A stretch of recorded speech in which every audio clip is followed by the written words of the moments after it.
Hey, everybody. Welcome into Redacted on this Thursday. I'm Clayton Morris. I'm Natalie Morris. And on this show, we cover the stories the mainstream media largely ignores. The mainstream media absolutely does not want peace in Ukraine. They are actively trying to scuttle this deal. Neocons and the liberal-run media absolutely do not want President Trump meeting with President Putin next week in the United Arab Emirates. Is a peace deal finally on the table? Maybe some good news in all of this, but the neocons definitely want war. So they will do everything in their power to scuttle that. We're going to talk about that today. Plus, the Washington Post is reporting that it's not Hamas that's stealing aid. It's the group that the U.S. is funding. So we are funding rebels inside Gaza who are stealing the aid. Stop me. Oh, stop me if you think you've heard this one before.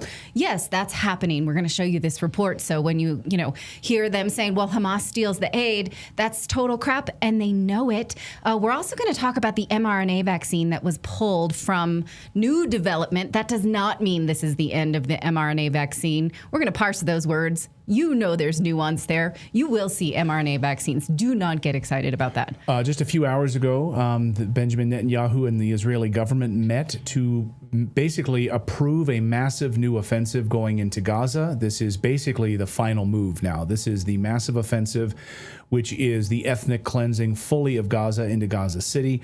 Will United States troops become involved in this? General Mike Flynn, Steve Bannon just said that the active movement right now is to try to get U.S. forces on the ground to try to help and facilitate all of that. So we'll talk about that. Plus, Howard Stern crashes out. The king of all media. King of all media. We're going to talk about that contract, whether or not it will be renewed, and does anyone actually care? Has anyone actually listened to Howard Stern? All of these sort of liberal voices in legacy media are dying and being kicked off the air. We'll talk about all of that and more, but we're going to start the show right now because we've got a lot of news to get to. By the way, we're starting something new here. We're trying this. We built a whole new system. Grim, David, and Philip have been working on this to try to get all of our comments when we have super chats or Rumble rants, sort of like a unified system, because it's hard. We're having to pull chats from Rumble. A large portion of our audience, maybe the largest portion of our audience, is now on Rumble, which is great. So pull Rumble rants, be able to pull different comments from all of these different sectors, from Twitch, from X, and everything, as best as we can. And we're going to have them up here on the screen. So anyway, it's a lot of software. It's a lot of working. But if you start seeing your comments here on the screen, any sort of super chats or Rumble rants or anything like that, know that the team has been working hard to pull that off. Do we have a way to filter them? They don't just pop up there. If someone says like bend over is here, like, hey, like we're not, that's just going to pop up on the screen. Okay. We don't censor you. You know this. If your comment doesn't pop up, usually that's YouTube that does that, not us. Unless you say something about one of our anatomies, we do pull that down just out of basic dignity. And it just depends on what part of the anatomy. Right. So yeah. Things that go under undergarments are things that we usually censor, but that's about it. About us. Yeah, I imagine unfiltered comments would last about 5 minutes on YouTube before they pulled us for no, YouTube would probably ban our show, exactly, because we actually are held liable by comments, and if they get put up on the screen and YouTube says that violates their terms of service, then we lose our show, so we can't do that. Anyway, all that to say, we'll have this software kind of tweaked throughout the show. We'll let you know. So, all right. Well, this is big news, and the neocons are already trying to scuttle this deal. President Trump, Russian President Putin, about to meet face-to-face for the first time during his second term to iron out the scaffolding of a peace deal. Oh, and Ukrainian dictator Zelensky's going to be there, too. Like, hey, don't forget about me, guys. I'll be here, too, standing on a little soapbox, a little apple box. So the three of them coming together next week in the United Arab Emirates, hosted by the president of the UAE. This is a peace summit by all accounts. You could say it was pressured in part by President Trump's 10-day, deadline about tariffs. Already putting a 50% tariff in place for Russian oil purchases on India. So how much more painful could this have been? Would Russia have really cared about the sanctions? Hard to say. They've managed to avoid and deal with any of these sanctions from the beginning. Yesterday, we got our clearest sign yet, though, that there is a real chance for peace after Trump's envoy, Steve Witkoff, went to Moscow, delivered Trump's message. We don't exactly know what the substance of that message was. I've been trying to find out from insiders. We don't know the full extent of that message, but the message was received, and apparently the framework that was delivered was agreed upon by Russia as, quote, quite favorable to the Russian side. What exactly does that mean? Again, we don't know. We're going to unpack that a little bit further in a minute as we talk about that. But first, Russian President Putin was just asked about this upcoming trip during this meeting, and he said many friends are willing to help us resolve this conflict. Listen. Понимаете, ради бога, извините, что прерываю такую интеллектуальную экскурсию, но в свете последних новостей о вашей будущей встрече с Трампом, что вы уточните, а кто был инициатором этого саммита? Заинтересованность была проявлена с обеих сторон. Кто там какое слово сказал первым, это уже не имеет ничего. А можете уточнить, Юрий Шушаковский, ваш помощник, сказал, что она будет на следующей неделе, скорее всего. А где? Хотя бы намекнуть место. У нас много друзей, которые готовы нам помочь организовать мероприятия подобного рода. Вот, один из друзей, президент Объединенных Арабских Эмиратов. Я думаю, что мы решим, но это было бы одним из подходящих, вполне подходящих мест. So the UAE will be the site of it. Zelensky will be there. Will he be there? Zelensky was asked, is he going to be there? Well, we've said he's more than welcome to. He doesn't need to be. He doesn't need to be because he doesn't hold any of the cards. He can send an email. That could be an email. He could send one of his lackeys. It doesn't matter because the terms of this agreement will be set by Putin. And with help from the United States in this, but it's really going to be dictated by the Russian side. And Putin holds all the cards, as we've said repeatedly here on the show. Russia is winning on the battlefield. The Ukrainian military is collapsing. They're conscripting now 60-year-olds, 14-year-olds. NATO is fractured. Zelensky is panicking. And Trump and Witkoff had come to terms with that reality. Russia is writing the terms of this deal, make no mistake about it. And not the Pentagon, not NATO, and certainly not the Biden holdovers whispering in Zelensky's ear. They have no power anymore. They can drag this thing out for as long as they want, but Zelensky's favorable numbers inside of Ukraine have absolutely crumbled. Protests on the street. Moms fighting back against the conscription of their children into vans. And here's where things, though, get really interesting, in my personal opinion, because just hours ago, the Kremlin officially confirmed Trump and Putin will happen in the coming days. Right on cue, though, Trump's new tariffs on dozens of countries just went into effect. So all of this happening in the West, same at the same time. But some of the West are calling this pressure tactic on America's so-called allies who've been quietly funding Ukraine's war efforts behind the scenes, especially Germany, France, and the Netherlands. I'm seeing it as economic warfare, maybe with like a peace prize kind of built into it at the end of all of this. Trump is showing his cards. He's playing ball on peace, play ball on peace or get hit with these tariffs. 50% tariffs to India for buying Russian oil and, also maybe buying Russian weapons. If Trump pulls this off, he'll be able to do something no Western leader has come close to, which is ending this war in Ukraine by talking, not by sending more weapons. But he's doing that too. Yeah, well, there are still more weapons flowing through his NATO proxies, but not ones that he actually signed off. And because Congress shoved it into the defense bill. Exactly. He didn't ask for it. Right. So, but he has Congress not made an effort to. When the Trump administration cut Ukraine off of intelligence, Ukraine panicked and we opened that back up. So it's not like we're actually stopping support for Ukraine. And I think most of us think the president does have more cards, could actually do that, but has not actually done it yet, which I would have liked to have seen. So neocons hate this, to be clear. Again, that's why they're funneling more weapons into Ukraine, even as we're trying to put this peace deal together. Just glance at social media neocons over the past 48 hours saying that Trump is buckling to Putin. Who cares? Why should you meet with Putin? Until he gives back all that land that he took from the Ukrainians, you shouldn't have a peace talk with him. They say while standing next to Netanyahu, who is taking all of Gaza for himself. Why are you talking to Putin? Here's Netanyahu, my bestie, who has annexed an entire country now. Am I the only one who literally grits his teeth when he sees Mike Pompeo post on X? Yes. No, you're not the only one. You're not the only one. Nikki Haley. I don't want to hear from Mike Pence, Nikki Haley, Lindsey Graham, any of the other neocons who actively want this war to continue. So the warmongers in Washington and Brussels are already foaming at the mouth. They're furious about this. They want this war to drag on. Peace talks they want to collapse. This is bad for business. This is bad for the military-industrial complex, of course, especially if Trump and Putin bypass them entirely. So the question is, can Trump close this deal next week? All the groundwork has been laid. The scaffolding is there. It's quite reasonable, the deal that was given to the Russian side? Does that include all of the land that they have already acquired that was, ethnic Russians, Crimea, Donbass, Luhansk, Donetsk?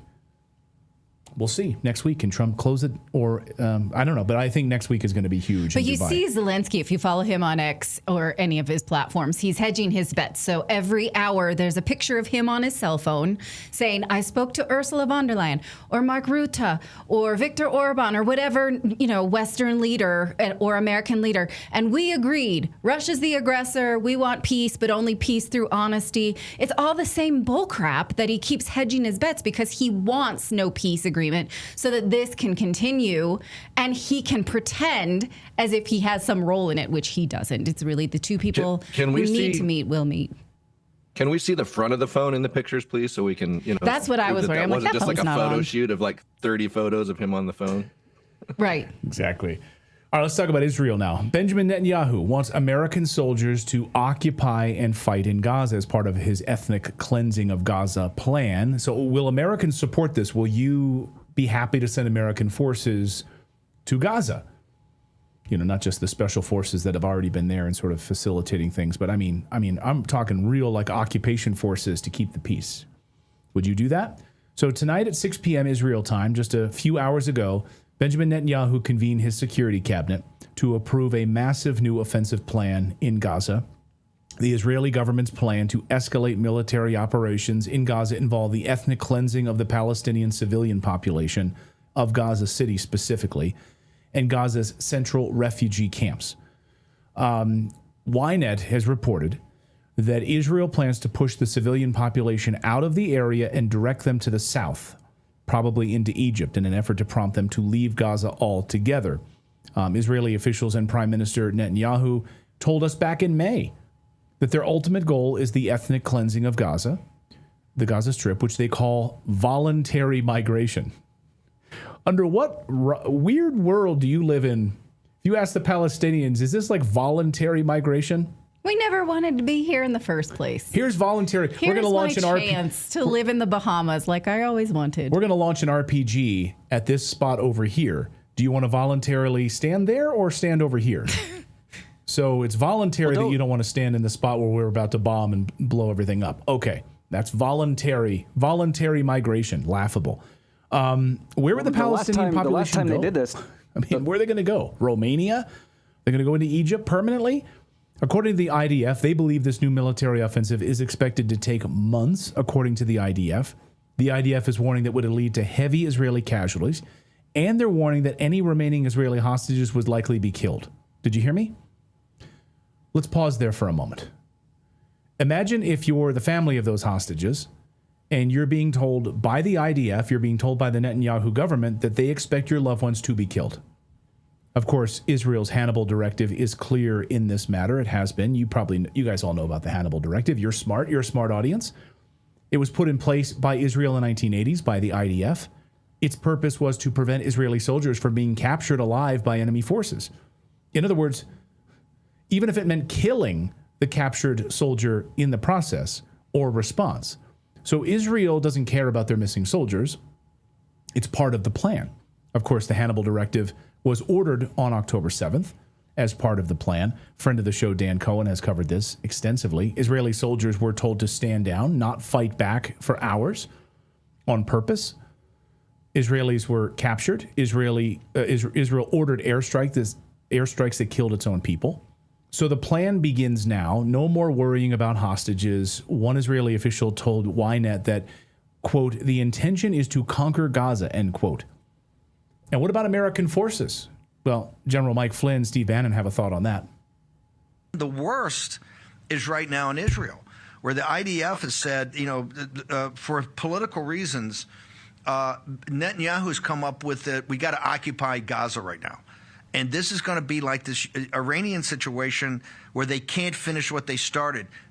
He is looking for American troops to come in and be part of that because the IDF doesn't have it. Who tells me that? Not Steve Bannon, not Breitbart, not General Flynn. The Times of Israel and the Jerusalem Post are saying they're at each other's throats in these meetings where the IDF is sitting, the general's sitting there going, dude, my troops are worn out. I can't even take down Hamas right now militarily. We're struggling to do that. I can't occupy a thing with millions of people. It'll be 10 times worse than Iraq.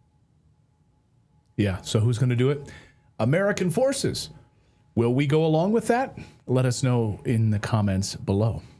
All right, well, the Pentagon has awarded $10 billion to Palantir to consolidate all of its tracking software into one AI platform. That's right, Palantir, the company known for building surveillance tools that don't just track military movement, but also us as well. Here is this new $10 billion contract by the Department of Defense. They're saying they're done. What they want to be done is to take 75 separate software tools and streamline it into one system. And their pick to do this is Palantir. They say no one else can do the job. You might be thinking, well, that seems like it's illegal because you can't just award a government contract to one company without open bids, right? People go to jail for this. Well, U.S. law does, in fact, require open bidding for federal contracts under the Competition in Contracting Act. But the Pentagon here is saying, no, we can't open this up. Only Palantir can do it. Look how they wrote this. Literally, only Palantir can direct this full suite of commercial solutions. This doesn't mean, they say, that they won't be competitive on future programs, but how can anyone ever compete with Palantir once they've built everything? That makes no sense. That's like saying, well, only Bob the Builder can build my house, but once the house is built, we'll take competitive contracts or open bids.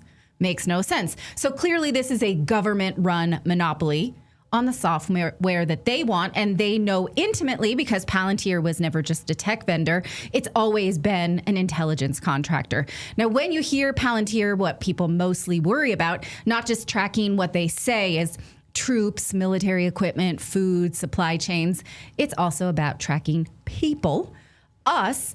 They already have been using this to track anyone they think is an immigrant. They have a contract with ICE that was made public earlier this year for software. What they say is to track self-deportations and gang members. Do you think this is not a dragnet for American citizens? If you actually believe that, I would like to introduce you to someone named Edward Snowden. Now think about how all of this government surveillance software, this exclusive government contract, which is, again, typically illegal, but a carve out for Palantir. And now look how Palantir's software is performing on the marketplace. Its stock is up 600% since last year. On Monday, they reported their best ever earnings with more than $1 billion in revenue in the second quarter, which was a 53% growth from U.S. government contracts. Our money, taxpayer money. So they're doing gangbusters on taxpayer dollars for software that tracks us, and there's no one that can compete with them because the government says no. So how do you like that? Do you like that? No, a lot of people in our chat say, Palantir. Yeah, it was $10. Remember, it was $10 a share. I was trying to put this up on the screen, but I couldn't. Anyway, $10 a share. Now it's up over, whatever, $100-some a share. So people are raking in the money on this. Yeah. Good. What were you going to say, Philip? Oh, just wasn't sort of like J.D. Vance kind of backed by Palantir? Yes. To begin with, like Peter Thiel. It's odd that the government would just bypass all competitive contracts in that way for Palantir. Right. Literally, people go to jail if they think someone was your friend and got a government contract through you. Like, the government prosecutes people for that, but not in this instance. Well, and the big gold dome. I mean, the gold dome is hands in hands, as someone points out in our chat, too. The Golden Dome is going to be Palantir architected. And, of course, this big push for drone technology as well will also be architected in part by the biometric scanning and all of that. So, yeah, exactly. Someone in the chat says, maybe I just got to stop using the internet altogether. Right. Yeah. I mean, but they have license plate tracking software, too. So what are you going to do about that? They can track you driving around. So good luck with that.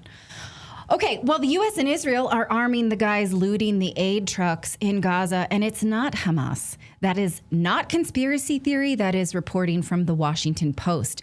This man you see here is named Yasser Abu Shabab. He describes himself as a humanitarian and a liberator, but inside Gaza, he's known as a gang leader. He's been accused of running aid looting organizations, stealing and smuggling what was sent by the United Nations. So when Israel says Hamas steals the aid, they know that's not true because they work with the groups who are stealing the aid. This has been going on and reported for over a year.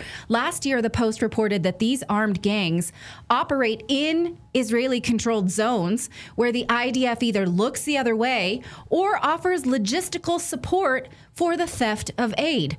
Isn't that crazy? The Netanyahu government says, well, yeah, we support groups that are against Hamas because we're aligned. We're against Hamas. Netanyahu said, what's so wrong with that? But again, what they're doing is helping this aid be taken so that they can scapegoat Hamas, which needs no help, right? So Israeli forces, according to the Post, have refrained from interfering when Abu Shabab and his men show up with AK-47s. Where do you think they got those? From us, the United States. And they patrol the area. They stop UN and Red Cross vehicles. They have no authority to do so. They just roll up and do it.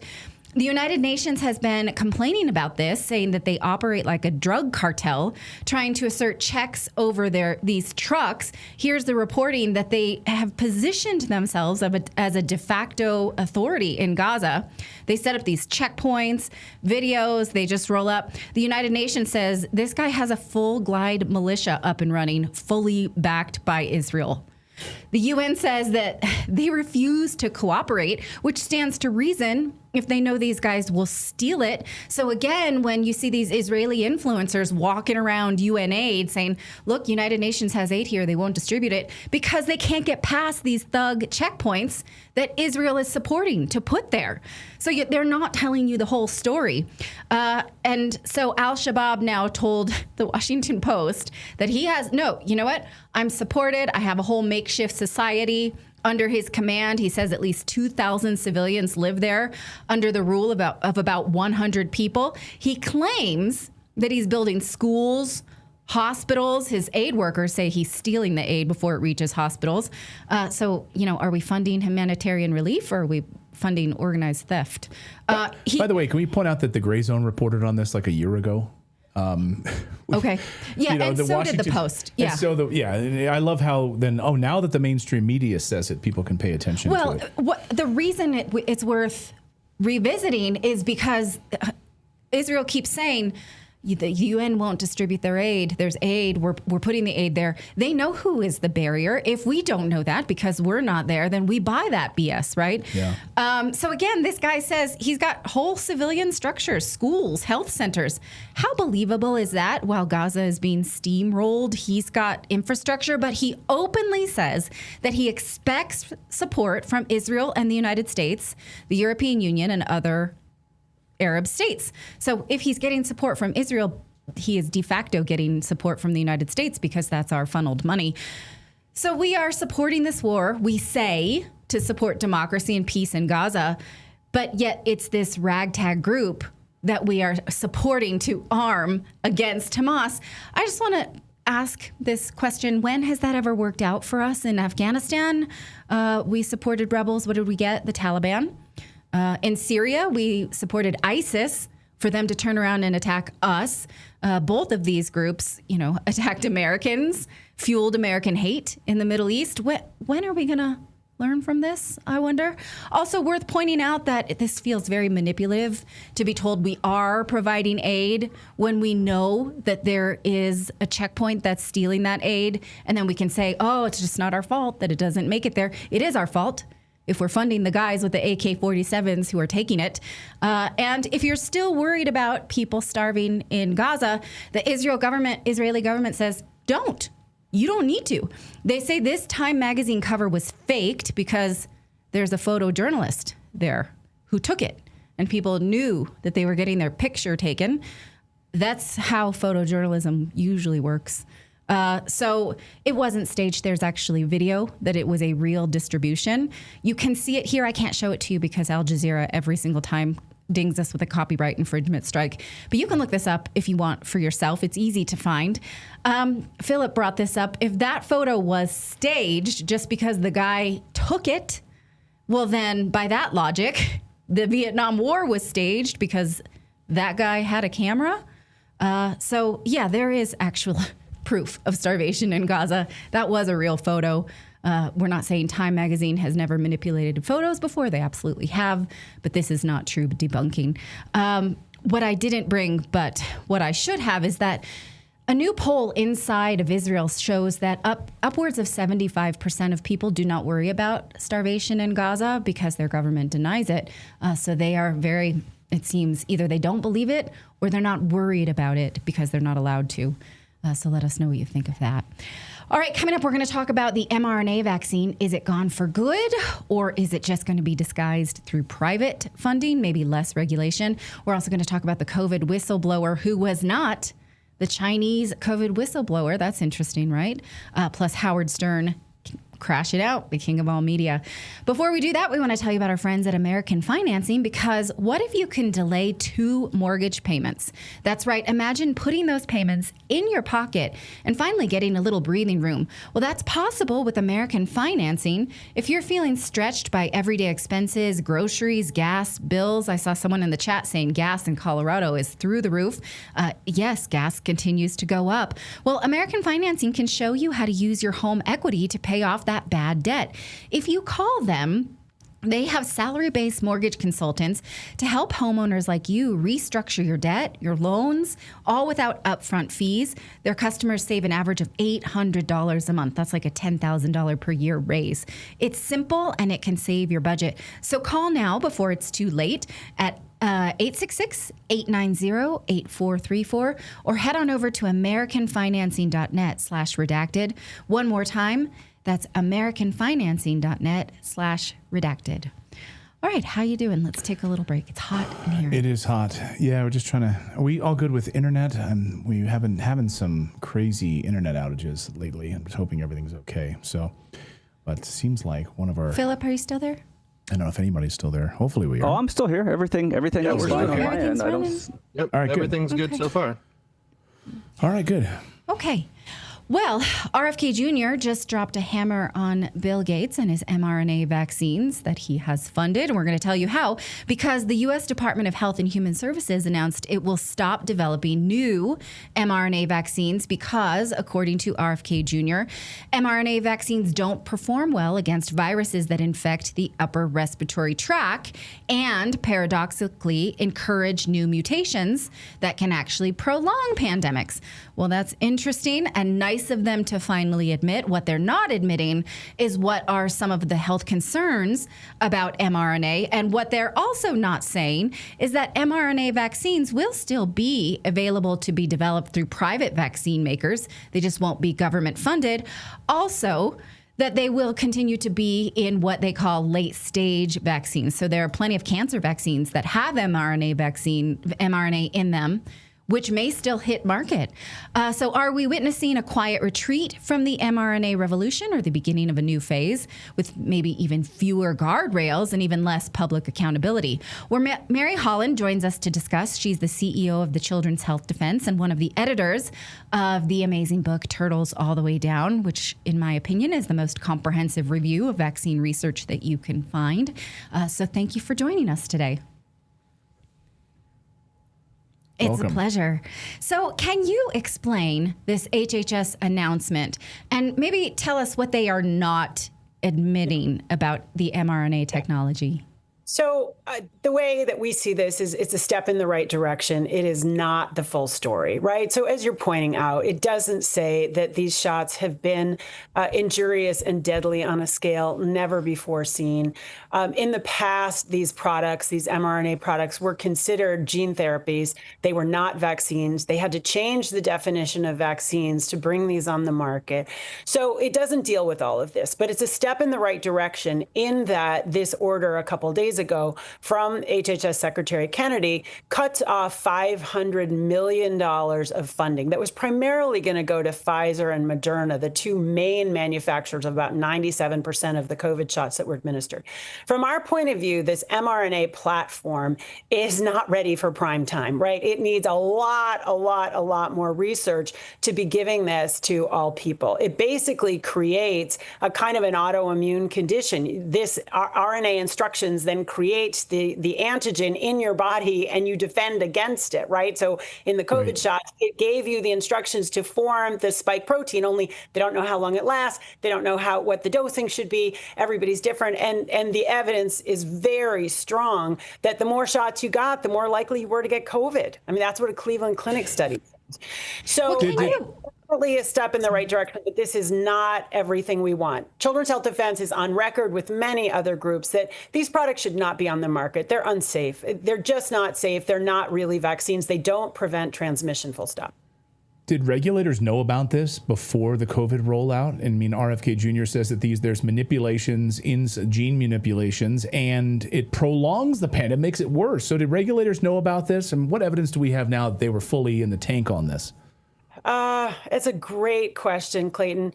What we do know is that Pfizer has, a spokesperson for Pfizer said to the European Parliament, to the European Union, yeah, we never tested really whether it stopped transmission. I mean, that's kind of incredible. I do think the research that Catherine Watt and Sasha Letipova have done that basically is based on the lawsuit of Brooke Jackson against Ventavia and against Pfizer really made clear that this was an operation that was led by the Department of Defense. It's not really negotiable, right? It was not led by HHS or the pharmaceutical makers. It was led by the Department of Defense under very weird kind of protocols. And so what did DOD know about what was going to happen with these shots? I don't think we have the full story. As Kennedy's statement basically makes clear, we don't fully know what all the ingredients are in these shots. Remember, these were rolled out under emergency use authorization. They might be effective. People could not give full informed consent because they didn't know what was in them. So I don't think we have the full story. My personal view is that we have to get to the bottom of what was known by whom and when, or we're going to fall for this again. People are going to fall for this again, and we can't let that happen. This pandemic should be the pandemic, whatever, this COVID experience should be the wake-up call of we are headed on a path towards medical tyranny unless we look at what happened, punish the people who committed crimes, and then deal with the reality of what should be the medical paradigm. Amen. Now, what do you think of the fact that private companies will still be able to use mRNA technology to their heart's delight? Now, we saw Dr. Marty Makary saying we're going to do better at clinical trials because I made a list, I think, a year or two ago of all the vaccines that had received either emergency use or somehow rushed through, skipped trials, basically, skipped full trials. Yeah. So we know that mRNA is in several late-stage cancer vaccines. So I guess a two-part question. One, is there a possibility that it is effective in a cancer vaccine? And two, can we trust that it will get a full clinical trial with full explanation? Well, I think they were used. mRNA shots have been used as explicit gene therapy for cancer patients for some time. Obviously, the calculus for somebody who has an otherwise potentially fatal disease is a completely different calculus than a healthy 6-month-old, right? Or a healthy 40-year-old. And these shots are still formally, on the CDC recommendations, not for everybody, but they're still being recommended formally at this moment by the Centers for Disease Control and Prevention. These are going to continue to be, obviously, the powers that be. The major biopharmaceutical, the biomedical, pharmaceutical industries have invested trillions probably in this platform because it's fast. You can make this in like 100 days and it's specific, at least they think.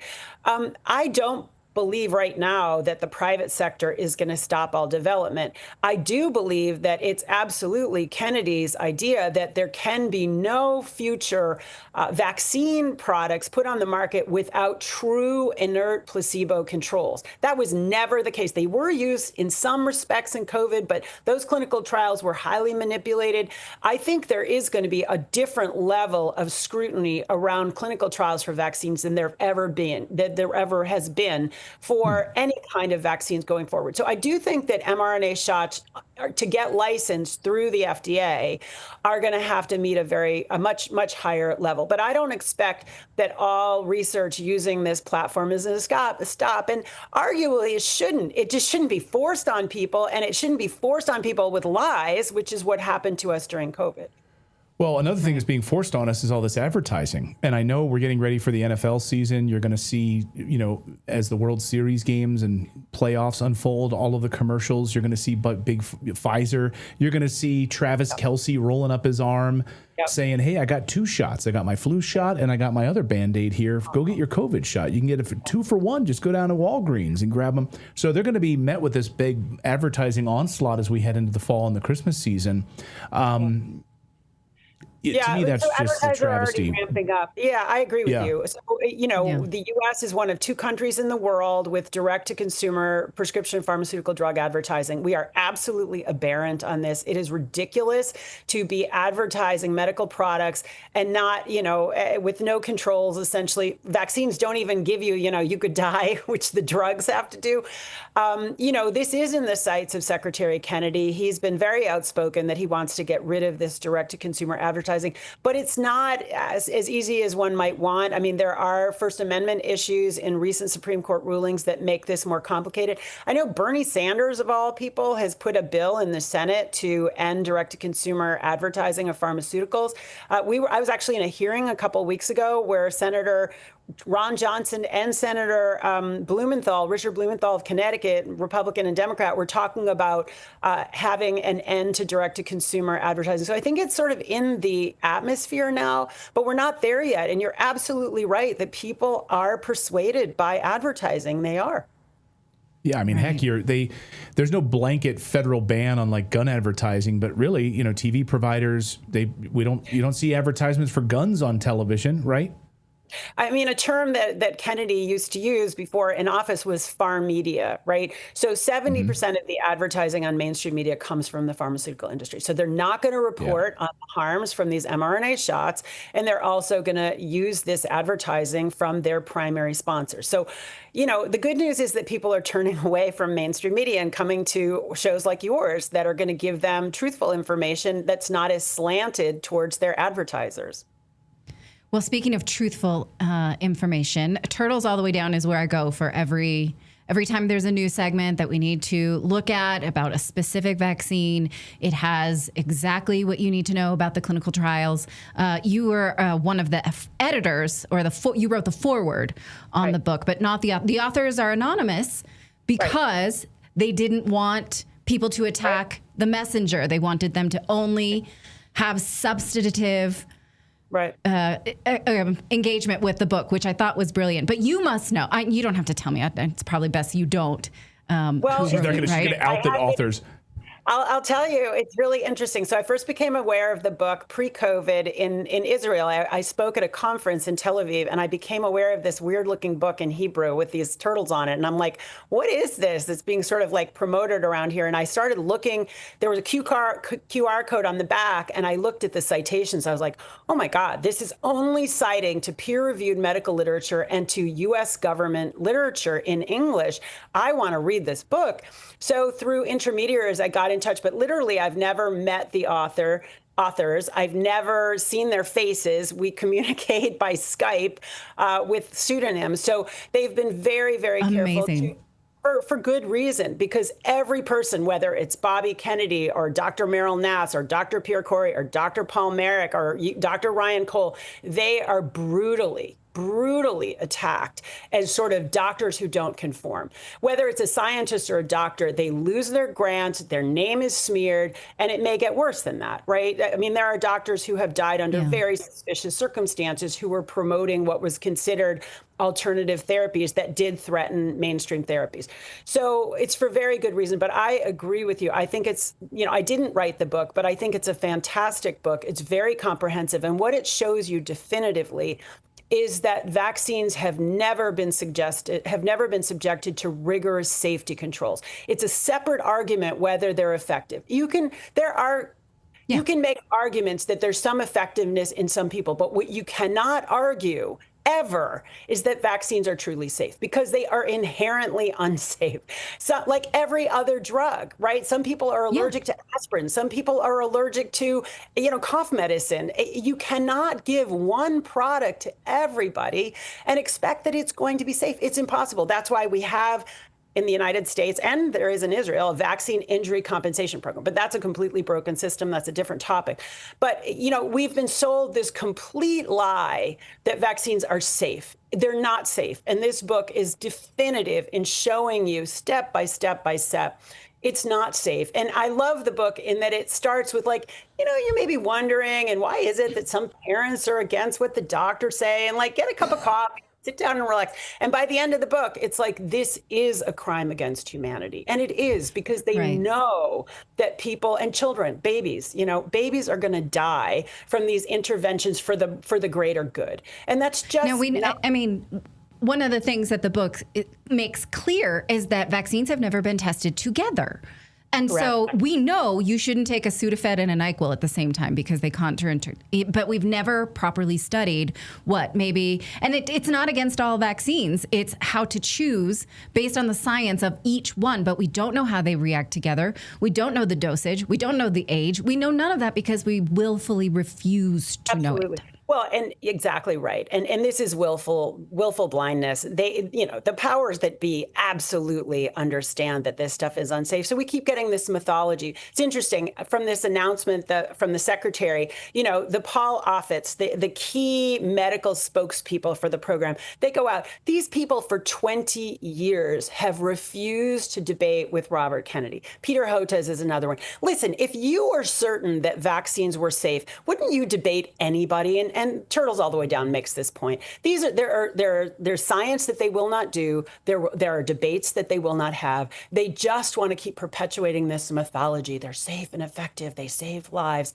And, I think we're done with that. I think the good news post-COVID is we're done. But as Bobby Kennedy has said, and he founded Children's Health Defense, we're going to have some kind of reckoning over COVID. And it hasn't happened yet, whether it's a Truth and Reconciliation Commission, whether it's real hearings in the Senate or the House of Representatives.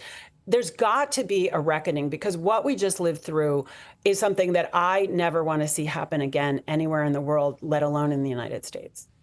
Right. That's why we had Nuremberg, right? Yeah. We don't want to ever see that happen again. Absolutely right. Mary, great to see you. Thank you so much for your incredible work, and thanks for shedding a light on this. Bill Gates is not going to be happy about this. Appreciate it, Mary. I can hope. Yeah, exactly.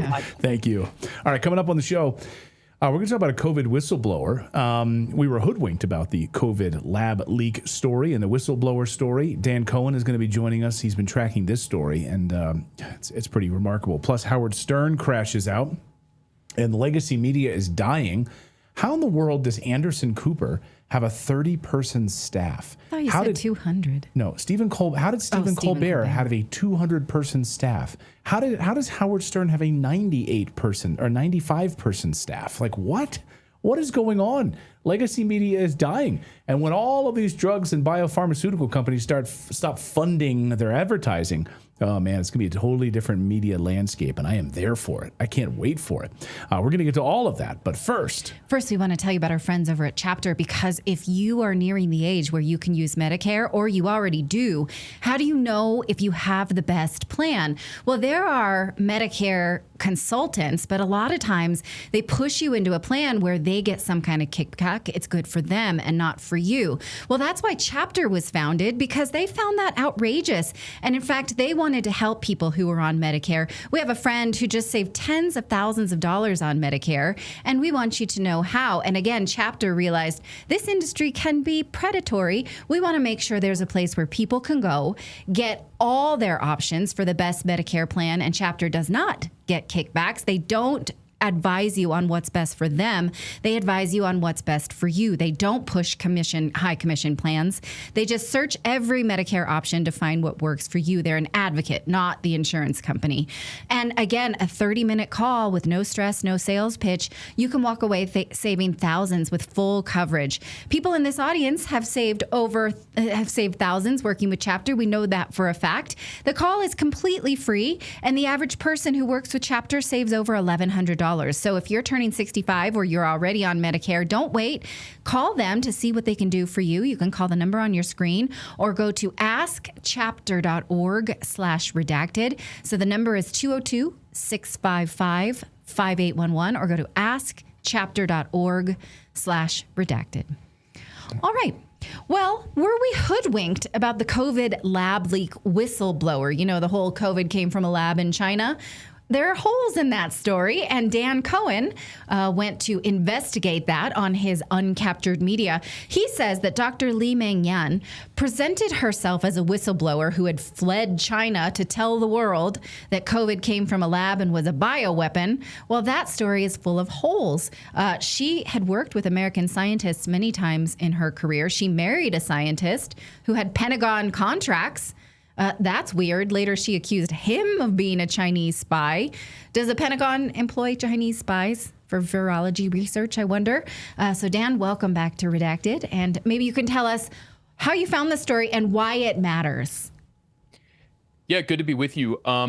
I have to give credit to my co-author on this story, a man named Mark Kulak of Housatonic.live, who's one of the best researchers and archivists out there. He and Jonathan Cooey, PhD of GigaOM Biological, figured this out more than a year ago. So what I did is basically take a lot of the work they did and turn it into journalistic format.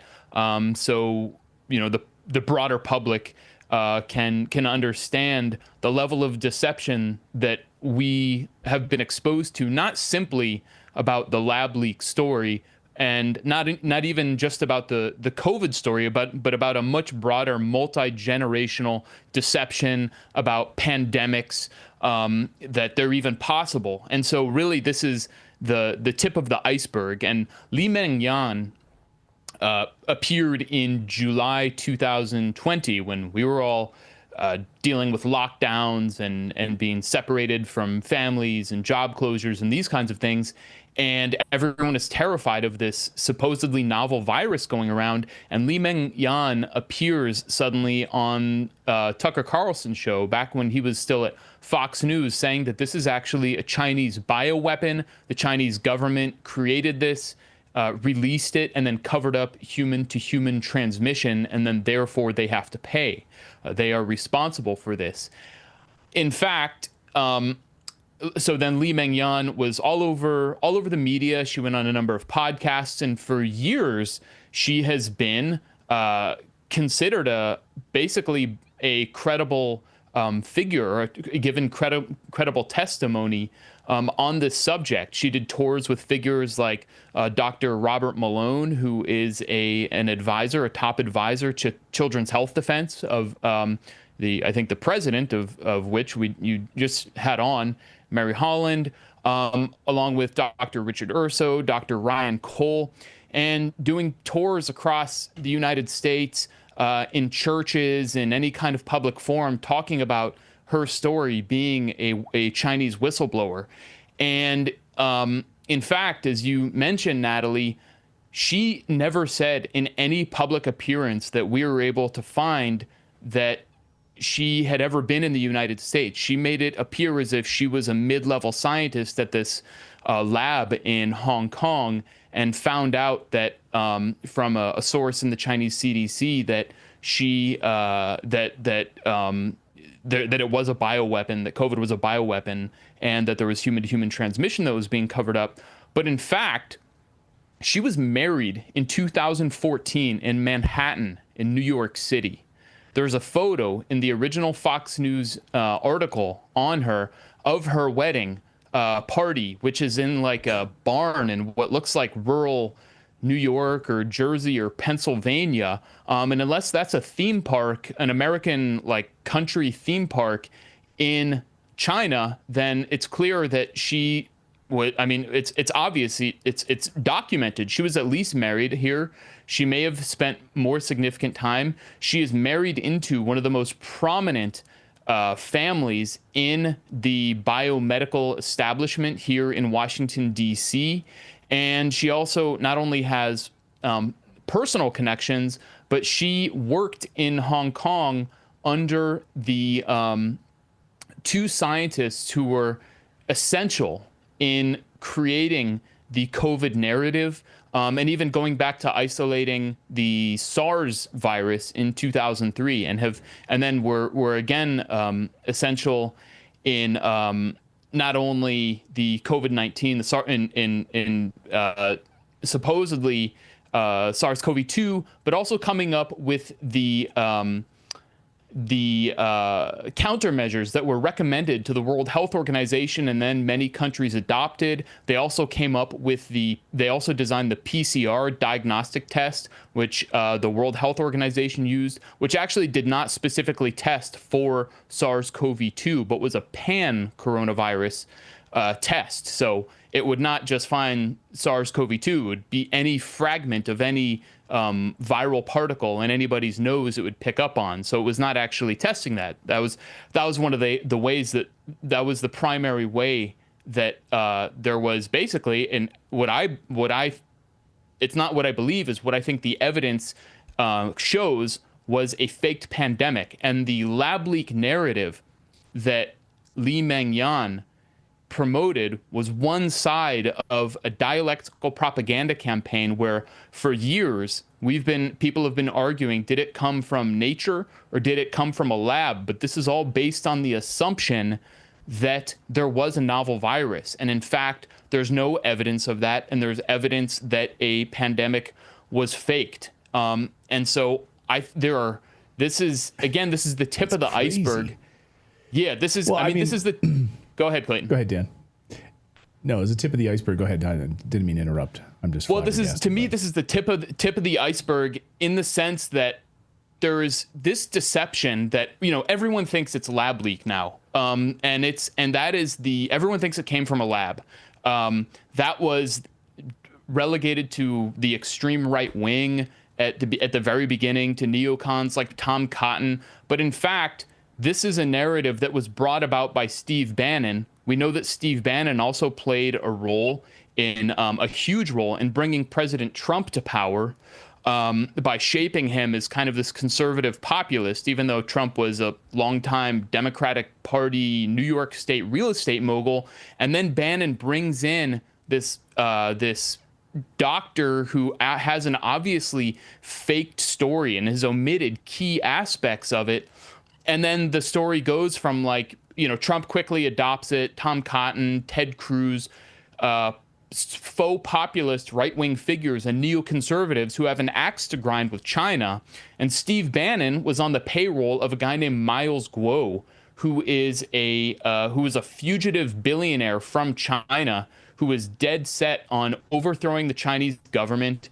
He came to the United States. He ended up committing huge amounts of fraud, and he's now in prison inside the United States for defrauding millions of dollars, defrauding people out of millions of dollars, buying a yacht from which he declared the Federal Republic of China, the federal state of China, I think it's called, like a Juan Guaido style operation to replace the Chinese government in the New York harbor with the Statue of Liberty in the background. So that's where this lab leak thing originated, and then it's been slowly adopted by the mainstream. And when it was considered right-wing and racist, it slowly became mainstreamed, and it was made to feel like the subversive dissident narrative, because if you said lab leak, not only you were called racist, you could be censored, you could be kicked off of Facebook and Instagram, or your X account, your Twitter account at that time could be suspended.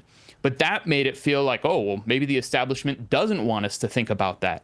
And so it actually has, you know, that's to me, that's like clearly what they wanted us to think. And now it's the official position of the U.S. government. I guess that's what I'm thinking of all of this, right? It's a brilliant cover story. It's like a brilliant sort of medical false flag event, right? I escaped China, and I'm bringing this story to you, the American people. And yeah, if people post about this on X, then your accounts, that's like the dirty thing. That's like telling teenagers, like, don't look in that room. You know, don't look behind that door. What are teenagers going to do? They're going to look behind that door. So it's a brilliant false flag medical story. I mean, that's the way I see it. Am I wrong? No, that's exactly it. That's I think one of the key tools of information warfare, if we can call it that, in the modern social media era, where we think that, okay, Facebook has been, you know, is censoring, and Instagram is censoring, and they're acting independently. But in fact, we know that these organizations, well, of course, Facebook and Instagram are Meta, but the different, you know, TikTok, X, we know, and before when it was Twitter, that they operate in concert. So we've been funneled to think certain ways while making us think that we are actually thinking freely. And again, all of this is predicated on the idea that a pandemic is even a biologically plausible event. And if you talk to Jonathan J. Cooey, PhD, who was a top advisor to Robert F. Kennedy Jr. and was a scientist for Children's Health Defense, and was fired for criticizing Robert Malone, he will tell you he was also a huge proponent of lab leak theory at the beginning, and he realized that it was totally fictional, that it was biologically impossible. And so he's the guy to talk to about all this, who can go into much more detail. He can tell you exactly why a pandemic is not a real thing. He can give you a lot of detail on this. What I do is tend to look more at propaganda and figures like Li Mengyan. So there's a much greater agenda that, like I said at the beginning, is multi-generational, that we have to go back decades to understand of why would they want us to think there's a pandemic? What is the real reason for all of these lies? There was, of course, the unprecedented upward transfer of wealth during the COVID era. The radical transformation of society, where we now live in our smartphones. When I go to a restaurant, I order through a smartphone. Everything is through a QR code. The destruction of working class, small businesses, that market share taken up. But there are much even greater agendas than that I think maybe we should save for another time. But I guess what I would say is the fact there are key actors like Robert Malone, Dr. Robert Malone, who know that who were in on this, who have been placed in what is a controlled opposition of a health freedom movement. And these are the people who are advising Robert F. Kennedy Jr. And that's why when Jonathan J. Cooey told Robert F. Kennedy, hey, wait a minute, the whole basis for your book, the Wuhan cover-up, is bogus. This doesn't even make sense. He was politely shown the door. So there's an intricate web of deceptions. And I mean, there are certain people who I think I know that they are liars. Tucker Carlson was he was the first person, I think, or maybe the second person to interview Li Mengyan. I don't know what his intent was. I can't infer his intent. I would like to ask Tucker Carlson how that happened. And, the same with The Guardian and CNN, why nobody, whether the supporters of Li Mengyan or the critics of Li Mengyan, bothered to look into her background and find this publicly available information that she actually is married into one of the biggest biomedical families in the U.S. She is from the establishment. So You know, and if Tucker is willing to pursue that, I mean, again, the figure to interview to really get to the bottom of this is Jonathan J. Cooey. So yeah, I've watched the videos that you sent, and you can find that more on Uncaptured Media. Dan is a dog with a bone over this because he's not having it. If we're gonna, argue this in a bipartisan way, lab leak, not lab leak, real or not real, it's a distraction from the pharmacratic state, I think, is where you're going with this. So thank you for bringing us this story.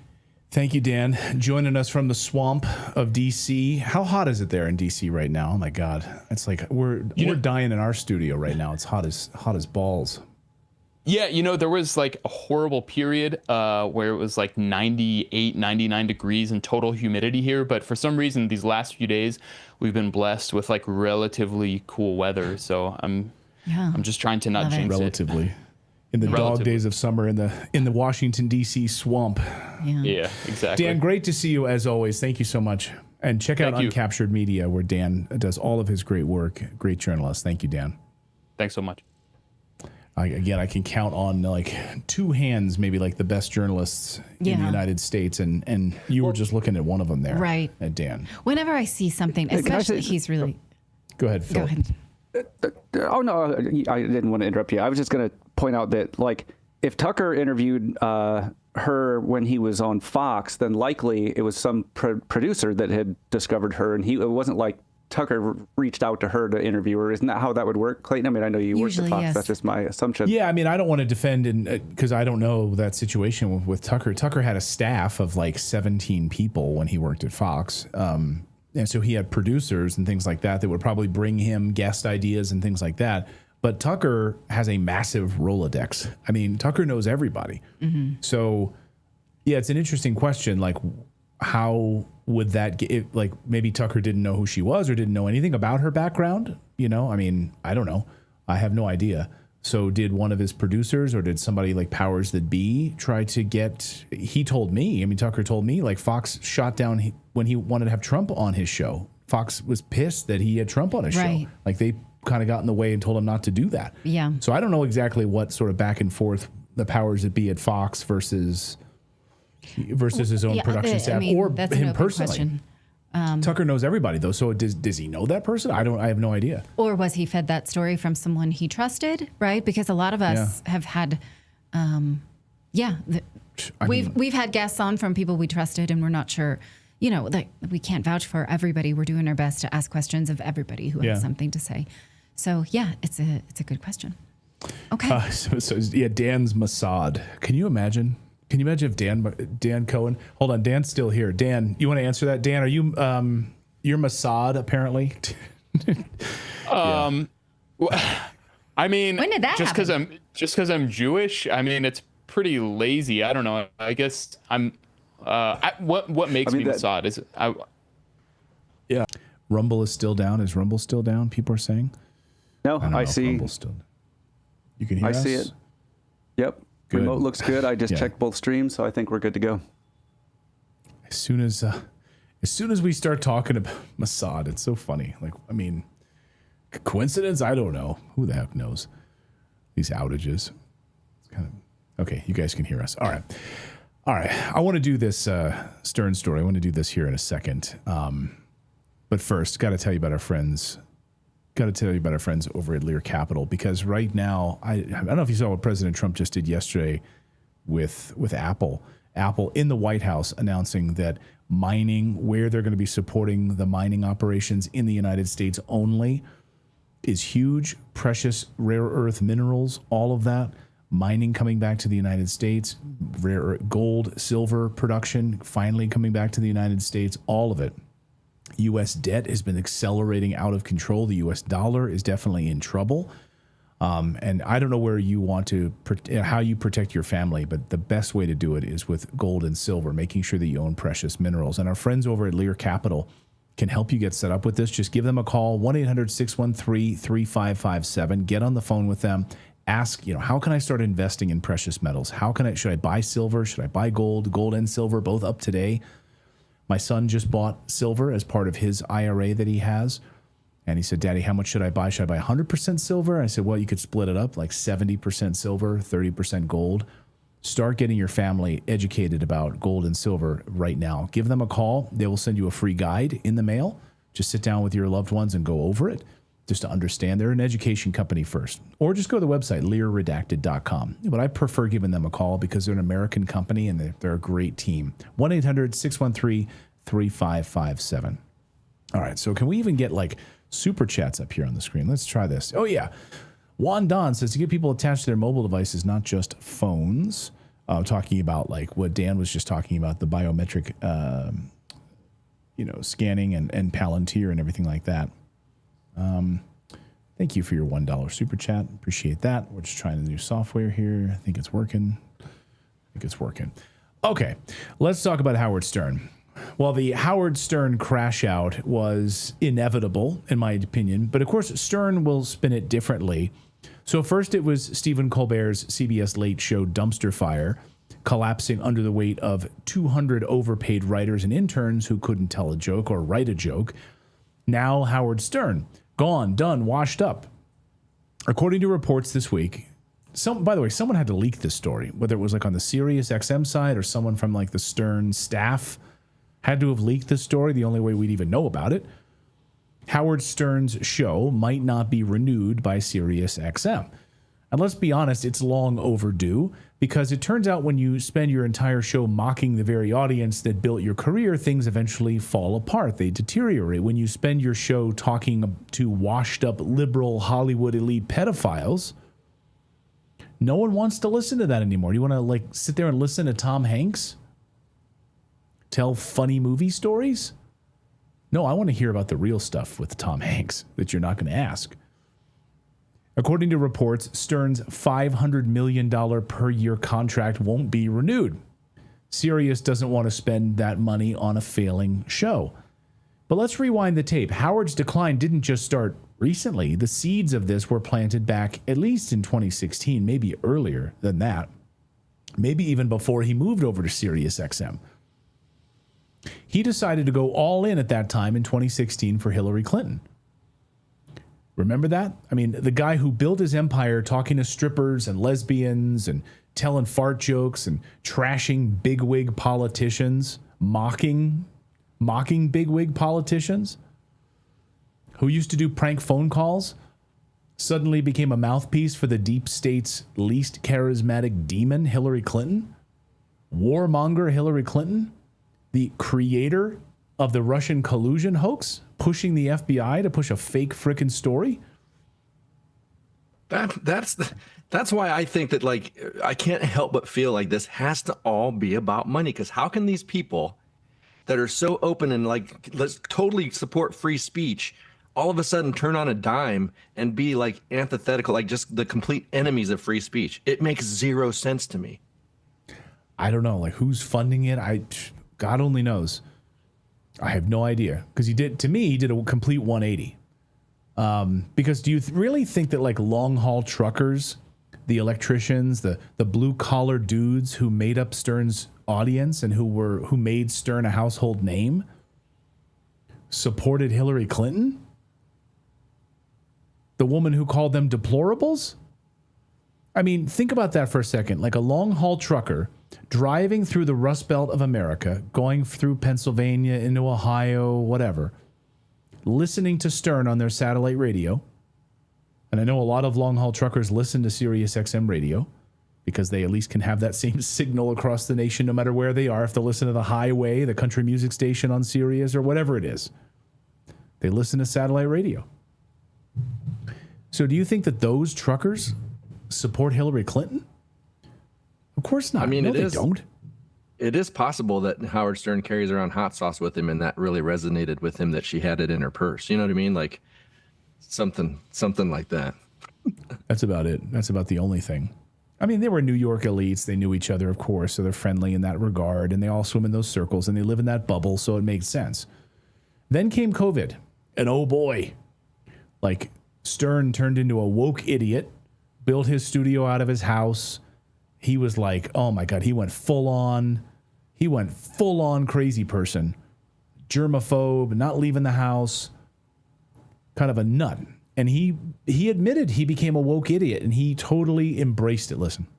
By the way, I kind of take that as a compliment that I'm woke. I'll tell you how I feel about it. To me, the opposite of woke is being asleep. And if woke means I can't get behind Trump, which is what I think it means, or that I support people who want to be transgender, or I'm for the vaccine, well, dude, call me woke as you fucking want. I'm not for stupidity. You know, I ran out Friday morning. I was over at CVS. Thank you, CVS. I went over there 9 a.m. and got myself that new vaccine for COVID. Fucking science. This fucking country is so great. Science. At the speed of science. This country's so great. Operation Warp Speed. We were able to push out these vaccines without proper trials on human beings. We used emergency use authorization, pushing these on Americans. I mean, really? Howard went to Boston University, didn't he? I mean, or Boston College. I can never remember. But anyway, he's a smart guy. He's got a high IQ. Like the fact that he didn't question any of this. Anyway, Howard became a walking Pfizer ad. He mocked his audience for it. The same people who tuned in every day for decades for not getting the clot shots. He openly called unvaccinated people morons and killers. You're a killer. Sort of like what Jimmy Kimmel, his buddy Jimmy Kimmel, would say about people who didn't get the shot. You basically don't have a right to normal society. You basically don't have a right to live. I mean, as Mike Adams, friend of the show Mike Adams, said, Trump just tripled down on Operation Warp Speed, a program that he thinks killed at least 1.5 million Americans, injured and maimed millions more, including active duty service members, many we've interviewed here on the show. According to Mike Adams, how many millions of people have died from this? Howard Stern making fun of those people for questioning it? Again, how many active duty members of the military have we interviewed here? How many people who've flown flights and were helicopter pilots and others who were permanently injured as a result of all of this? Even Trump yesterday weighed in on all of this, on Stern's fall from grace, and even said Jimmy Kimmel is next to be fired. Watch this. Yes, I've got an entertainment-based question for you. A few weeks ago, Stephen Colbert announced that he was leaving his show. Howard Stern announced that he and Sirius XM Radio are parting ways. Do you think the hate Trump business model that's been in the entertainment business is going out of business because it's not popular with the American people? Well, it hasn't worked, and it hasn't worked really for a long time, and I would say pretty much from the beginning. Colbert has no talent. I mean, I could take anybody here. I could go outside in the beautiful streets and pick up a couple of people that do just as well or better. They get higher ratings than he did. He's got no talent. Fallon has no talent. Kimmel has no talent. They're next. They're going to be going. I hear they're going to be going. I don't know, but I would imagine because they get, you know, Colbert has better ratings than Kimmel or Fallon. You know that.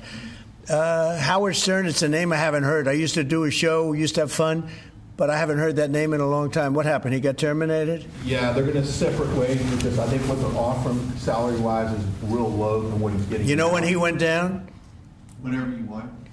You know when he went down? No, before. When he endorsed Hillary Clinton, he lost his audience. Right. People said, give me a break. He went down when he endorsed Hillary Clinton. Ouch. When Stern wasn't pushing Big Pharma, he was having what can only be described as a verbal lovemaking session with Kamala Harris, arguably the dumbest person to ever run for president of the United States. Stern acted like he was interviewing Einstein, fawning over her. It was disgusting. Softball questions. No questions about her description of California, her destruction of California. Nothing. How is Joe Biden? And then he did that horrible interview with Joe Biden with more softball questions. Like, how about questions about like the auto pen? Who was actually running the White House? Because clearly you're not. You're a demented fool. You're out to lunch. Nah. So naturally, Stern's audience vanished. But it's not like Sirius XM didn't try to keep the corpse moving along. And I'm actually be curious about those overall audience numbers, to be honest with you.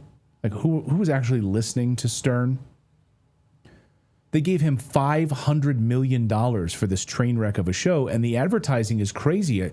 I was just at the Toyota dealership the other day getting my truck updated with something, and I was there, and in the lobby, because they got Sirius XM kind of comes standard on all of them. You pay for the subscription or whatever. So they've got like a big standee that had Stern's face on it, and then other artists from other channels and things like that. But they still do that marketing push for Howard Stern. It's in car dealerships, it's still out there. So Sirius is spending the money to promote the show. I like Sirius XM because I like listening to different music stations, or listen to my Phillies games on, that's how I listen to it. I don't listen to Stern on there. Beatles channel, channel 18. Stations. What's that? The Beatles channel, channel 18. Or the Beatles channel. I listen to the Beatles channel a lot. I listen to 80s on 8. I love my 80s music. I listen to country. I listen to all that kind of stuff. And I flip around. Yacht Rock Radio, as my kids always do that impression. Yacht Rock Radio. You want to listen to a little Hall & Oates in there? Anyway, I'm not listening to Stern, I'll tell you that much. So I'm curious about those numbers. But you're paying them $500 million for this train wreck of a show? And the advertising is crazy. I mean, again, it's crazy. But here's the kicker. He has a staff of 95 people. 95 for a radio show. What are they doing all day? Booking 2 guests in his show? He usually has 2 guests? But for a radio show? Isn't he kind of like, when they first started XM, he's kind of like the first person that was on there, right? I mean, he was like the biggest pull on XM radio to get people to subscribe. So I mean, it existed. He's like the godfather of the platform. Yeah, I mean, but it existed before him, right? Yeah, but I don't think anybody was buying it before him. Is what I'm getting at. I think I don't know about that. I mean, I'd be curious what the subscription. I know he drove a lot of subscriptions, and it was part and parcel him announcing on his live broadcast show, "Hey, I'm moving over to Sirius XM," and so many people then abandoned terrestrial radio to move over, pay their monthly subscription to listen to him.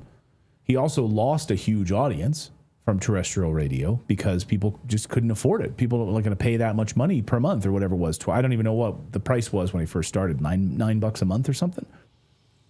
So anyway, it existed, but you're right. His pull over there really put them on the map in a big, big way.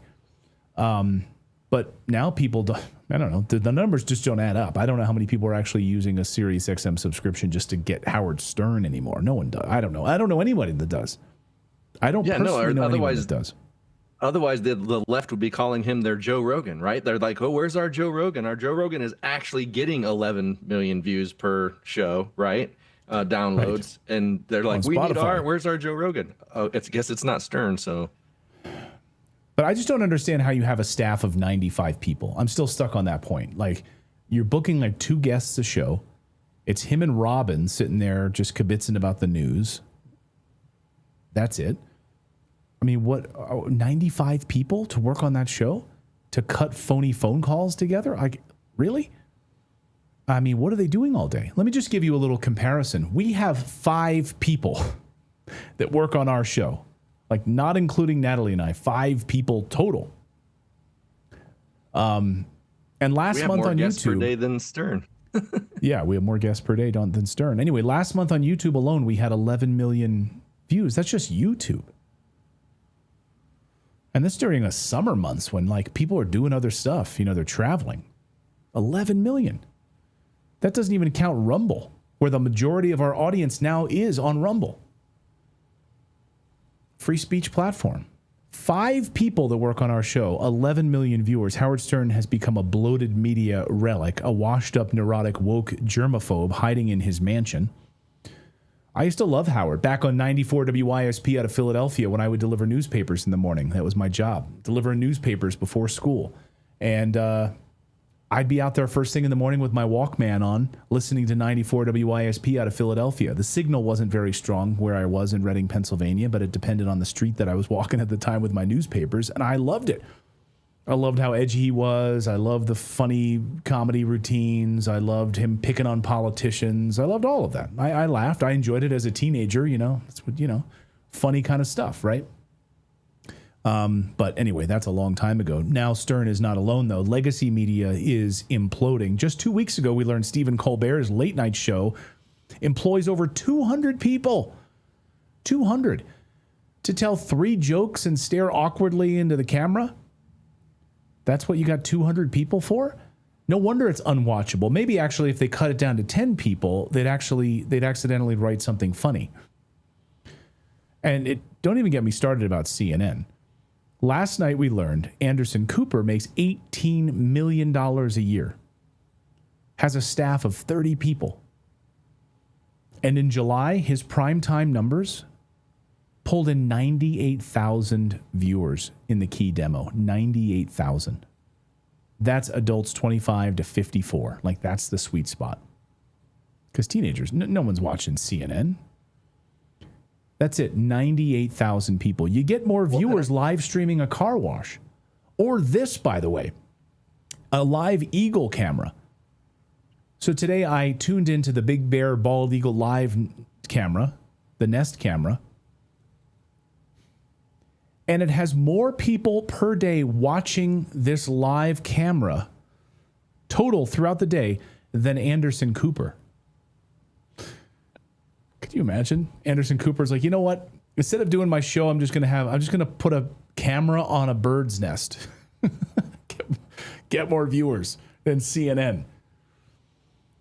I don't know if you now again, not to gloat, but only for comparison, because I don't have access to other people's numbers. I have access to my own numbers for my own show here at Redacted. In the last 48 hours, just here on YouTube, we had over 1 million people watching our show. And again, this is like the doldrums of summer right now. August, everyone's on vacation. Kids are out of school. People are traveling. People are at the pool. It's not even counting Rumble, which again is where the bulk of our audience now lives, on Rumble. So let's ask the big question here. How in the hell are these networks going to survive once like RFK Jr. bans all these biopharmaceutical big advertising on television? Because again, 70% of their advertising comes from the biopharmaceutical industry. Paying $18 million a year to Anderson Cooper, I mean $500 million for Howard Stern? Stephen Colbert, multi-million-dollar contract, a staff of 200 people? It's not going to happen. I mean, they're paying Anderson Cooper $18 million just to talk to Jake Tapper about weather balloons. It's unsustainable. So the legacy media party is over. The age of the bloated, smug legacy media dinosaurs is dying fast, and I am totally there for it, and I'm enjoying every moment of it. You know, once Johnny Carson said goodbye, once David Letterman said goodbye, it's all downhill from there. But anyway, that's my thought. I'm just stunned by this Howard Stern story, how much money they're being paid. I just have to say, after hearing this story and finding out that I'm doing the work of about 40 Colbert people, I suddenly feel very overworked. Exactly. I need to hire a staff of 200 people just to take the workload off of. Oh my God. I didn't realize I was doing that much. Holy cow. Well, and also in their industry. Either that or the opposite. They're not doing anything, which is probably it's funny, likely. Because I've done like large streaming events, and a lot of the people that were involved in this was kind of old school news media.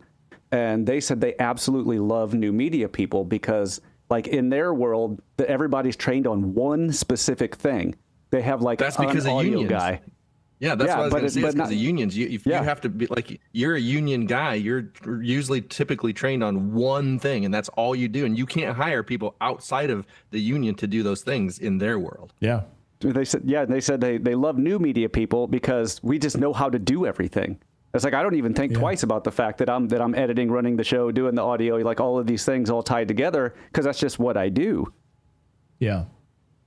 When I was at Fox in Los Angeles, that was a union shop at the Fox affiliate in Los Angeles, my first job after college.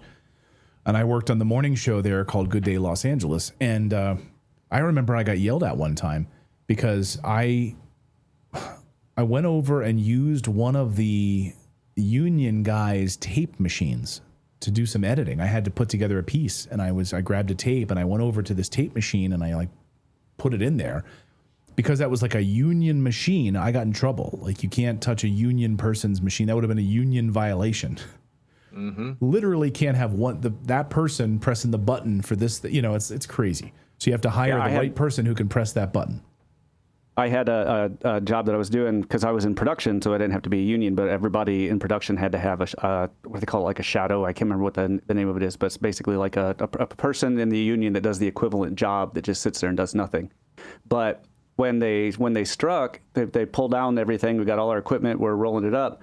We had to like roll it to the door, and then the Teamsters had to push it through the door, and then we had to take back over. So it's like we couldn't push things through the doorway to get it out of the building. The Teamsters had to do that. And I'm not anti-union, but I'm just saying, like, sometimes it's a bit much. Yeah, I'm not anti-union either. I mean, but sometimes it can be a bit much. I interviewed a gentleman here a few weeks ago about the death of Hollywood, and just talking about the ridiculous level that you have to go through, paying people just to pull a rope, just to press a button. Like, this guy is the only guy that through the union that can press that button. Wait a minute, I can press the button. No. We have to hire a person that can press that button. So that's why, movies are so ridiculously expensive. That's why Hollywood is dying. That's why they're filming movies in Denmark because it's way cheaper. They're going to Kentucky to film courthouse scenes instead of trying to, do all that in California. Anyway, crazy. Yeah, it'll be curious. And then, by the way, Howard Stern takes the whole summer off also. So he's off all summer. They're just running reruns. So, all of this news is kind of hitting. I'm really feeling overworked. Exactly. It's not enough that we're off on Mondays and Fridays around here. Let's see. Crazen Ken. Can't pull that up on the screen, huh? No. Yeah, you should be able to. How do I right click on it? I just pressed a click on it. Nothing happens. Huh? No. Yeah, it should just be a left click. No. Only the super chats. There's 3 that I got before, but those are the only ones. And those came in about an hour ago, so I don't know if it's working. But it won't let you click. Okay, It won't let me click the right side of the screen. Like any of those, I can't click on. But the left side, I can click on those 3 that are there, but I can't click on any of the other ones yet. So what's working? Okay, I can click on it, but they're not going on screen. Yeah, they're not going on screen. So we'll take some of your super chats if we can get this working here in a second. I'd like to hear your thoughts on the day, the day's news. But first, every day, guys, we are bombarded by chemicals sprayed into our skies, leaching into our food, polluting our air and water, pesticides, heavy metals to hormone disruption. All of it is causing trouble in our gut bacteria. But there's something that you can do to fight back. It's right here on your screen. Take Kimchi One from our friends at Brightcore. I take it every day. It's part of my I have one of those little cases, you put your supplements in. I have 3. I put 3 Kimchi One pills in there that I take every day. It's honestly been really a gut and a game changer for me. When your bacteria is strong, your body can resist almost anything. You'll feel the difference. You'll have better digestion, more energy, clearer thinking, stronger immunity, even improvements to your skin, your hair, your metabolism. And this isn't hype. Studies show that fermented foods like kimchi can reduce the risk of obesity, improve blood sugar, support whole body wellness. But a lot of people maybe don't like the taste of kimchi. The Koreans love it. That's why, they know the health benefits of it, but some people don't like that fermented taste. Well, that's why they've put it in a pill form. That way you can try it in a pill form and you don't have to worry about eating a whole jar of kimchi like Philip likes to. He loves to eat like a whole jar of radish kimchi on a night, which is true. I'm not making that up. The other day for lunch, I actually had a big thing of kimchi with some beef that I had for lunch. I still had it with my pills in the morning. But anyway, some people don't like the taste of it. That's okay. Like my mother-in-law. So she ordered this. She's like, I don't like the taste of it. But now she takes it in pill form, and so does my mom. It's really fantastic. And guess what? You'll get 25% off if you just use the website with that code redacted. If you go to mybrightcore.com/redacted, you get 25% off. But the best part is you'll get 50% off if you call them. If you're brave enough to just get on the phone, you'll save another 25% and you'll get even free shipping because they're an American company. They like to have an American conversation with their audience, their customers. And, that's how business used to be done in America. face-to-face, phone-to-phone conversations about your life, like what are your goals, and they'll help you. So just get on the phone, 888-404-6312. Get up to 50% off and get free shipping. It's such a rare thing these days to actually get good customer service where you can actually talk to a human being on the phone. So anyway, give them a call. They're fantastic. Love these guys. And I use it every day, personally. So even when my son and I went fly fishing this weekend and we stayed overnight and we're camping out by the campfire, I even brought my little supplements box with me because I'm like, I don't want a day that goes by that I don't have my supplements in there and have it in there. So do you guys remember the customer service? There's even like, was it Eero? Like the Eero company, like they actually, if you call them, you know, they're the Wi-Fi network people, like they actually have a customer service team. They'll actually get on the phone with you and answer your call and talk with you. It's kind of crazy. Go ahead, Philip. You're going to say something. Oh, yeah, I was going to say, so yeah, it's true. Like my daughter and I eat an obscene amount of kimchi. And like there was a couple weeks back, my daughter's mom was like out of town. So my daughter was staying at the house to watch the pets. And she literally just ate kimchi and rice every single day. And when her mom got back, she's like, what is that smell? Apparently the whole house smelled like kimchi. And it's not something I even think about. And I'm like, I wonder if my house just smells like kimchi all the time because we eat so much of it. I wouldn't doubt it. I mean, when I was delivering newspapers, there was always a house that smelled like curry. So I knew where I would, you know, I knew where I was in the neighborhood when I could smell that house that was smelled like curry. That's something I won't make at home because of that. Like I've made it one time and I think my kitchen smelled like curry for about 2 weeks. Like the turmeric. Yeah, so, just get your curry out somewhere. Simon sent this. I didn't know that Jerry Seinfeld had called this. Let's see if I can pull this up. I don't think I can. If you connect your laptop. Yeah, is it connected now? Let me try. No, I don't see it. I'm trying to come in real quick. Laptop, raw. There it is, reset. See if you guys can hear this or not. Kimchi is rotting cabbage, but if kept in the fridge, there shouldn't be a smell. Okay, Spooky Spoon says, my house always smells like garlic. Yeah. That locked me up trying to bring in the laptop. There we go. So oh, man.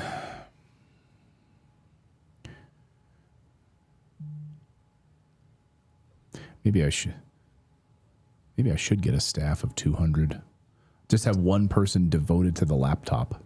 And it still wouldn't work.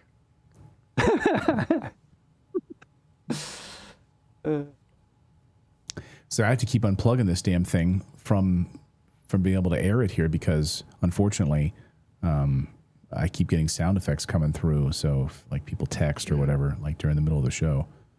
You'd have to unplug the USB and plug it back in, I think, because it's... Work yet? No? No, it's not coming in. I still wish you could bring it in wirelessly. Someone says, kimchi is not rotten. It's lacto-fermented. Yeah, it's not rotten. Man, it's just fermented. You didn't hear my joke because I was like trying to get that set up and I was muted and you said maybe I should get a staff at 200 and I said that still wouldn't work. And I can't. I'm trying to reset, but it's not coming in and it locks it up when I try. So you probably have to unplug the USB and plug it back in if you want to bring it in. All right, it's unplugged. Now it's plugged back in. Let's try this. I wanted to play this little Jerry Seinfeld clip here, but oh man, what a day with technology. What a week. Yesterday was worse. We almost out of retrograde, Mercury retrograde.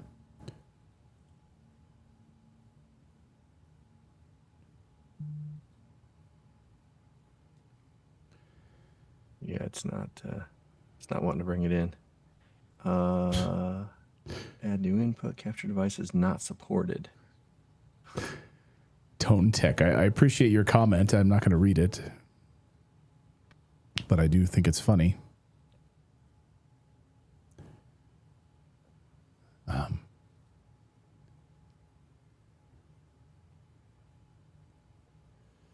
Jay Raymond says, I love kimchi. It helps to lower blood sugar. I have kimchi a lot. You should look into that daikon radish kimchi. I'm telling you, that stuff is good.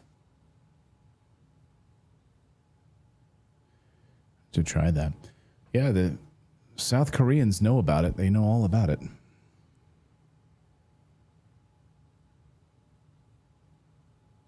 Fermented is the new rotten.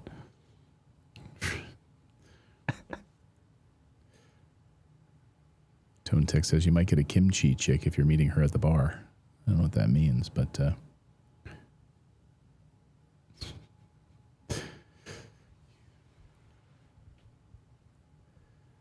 Hail Hydra. So it's not working? We can't play it? No, I can't get it.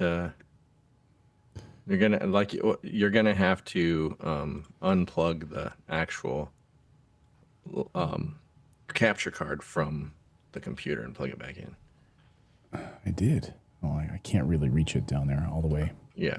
I mean, if I unplug the HDMI, will that do it? Mm-mm. Anyway. No, because it's the connection to the. I would love to. Maybe I could actually drop it in. Might even be easier if I upload it and then you download it. Like, that's how sad we have to. Well, yeah. If you upload it, we can add it to the production itself.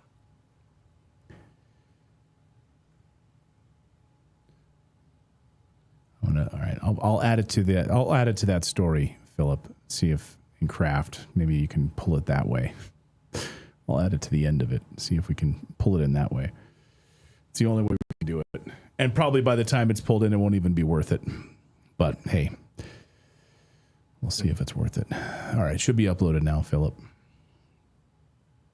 What show is he on there? Is that? He's on the Tonight Show. Okay, because I don't know if that's I don't know how stiff they are with their copyrights.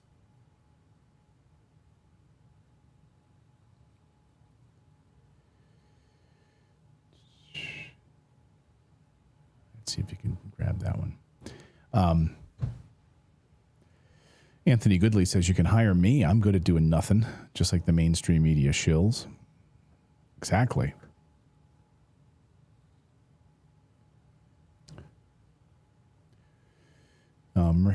Mercury is still in retrograde to the 11th.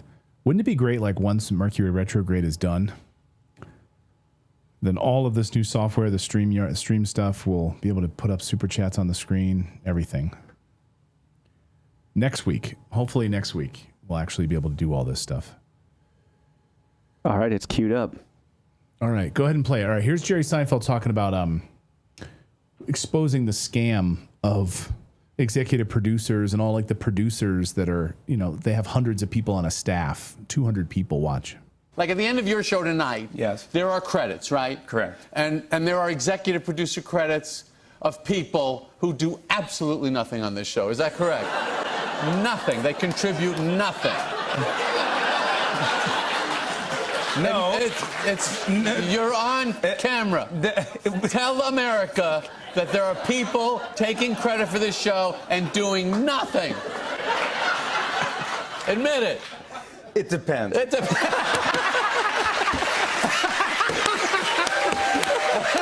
Exactly. Yeah. I mean, you see the credits on these shows, you're like, there's no way that you did anything. You weren't involved in anything on this show. All right.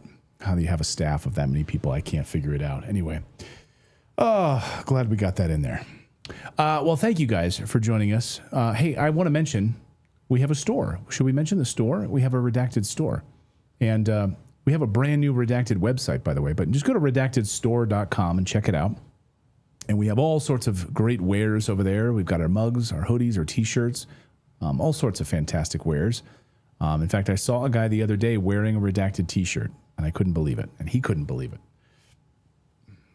Michael, if you're watching, thank you. You can pick up the I Will Not Comply hoodie. Question everything. Be rebellious. Grab your Redacted Rebellion gear by going over to redactedstore.com. Pick up some great wares and support the show. Again, we don't mark the prices up beyond really the printing costs at all. So just a way to give back and show your support for the show. Redactedstore.com is the place to go. All right. Well, thank you guys for dealing with our craziness this week. And I know there was outages. There was Zoom outages, Amazon Web Services outages. There's been God knows what else. So thank you guys for suffering through it with us. We really appreciate it. Thanks for seeking the truth along with us. We'll be back here on next week at 4 p.m. Eastern time. We'll be out of Mercury retrograde at that point. So thank you so much. See, like that one there, $2 super chat from Bradojack just came in, but it doesn't show up here on the left-hand side of the screen. So I couldn't. Yeah, we're weird. trying to figure that out. No idea. Okay. Anyway, thank you guys. Have a great weekend, everyone. We'll see you back here next week. Bye.